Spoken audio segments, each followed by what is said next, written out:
Het is ook een manier om inderdaad vogels en dieren meer als individuen te zien. Het breedseizoen van de lepelbek rint op zijn eind. De vogelsoort zit al jaren op het water dat ze secuur volgen worden door onderzoeksinstelling Bird Eyes. En nu is het tijd om de balans van dit breedseizoen op te mijntjen. Het is een redelijk goed broedseizoen geweest, moet ik zeggen. Beter dan vorig jaar. Maar nu wacht, dus er zijn redelijk wat jongen uitgekomen. We hebben redelijk wat jongen kunnen ringen op alle eilanden.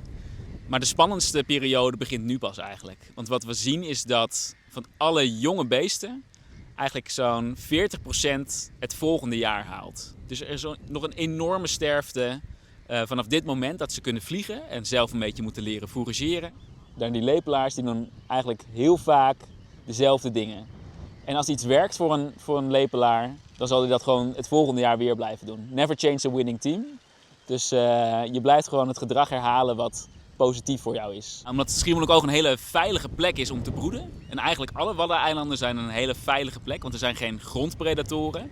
Dus kunnen de nesten hier gewoon maken op de grond, zeker op de Oosterkwelder. Hier zitten ze voornamelijk in de bomen te broeden.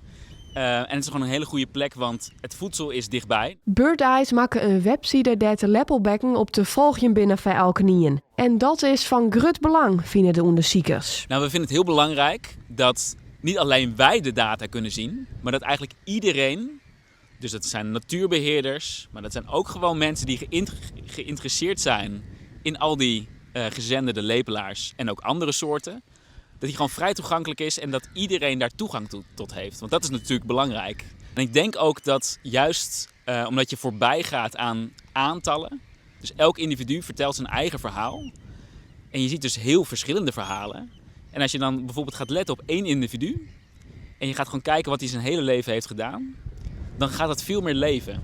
En dan is het geen getal wat je probeert te beschermen, maar een verhaal wat je probeert te beschermen.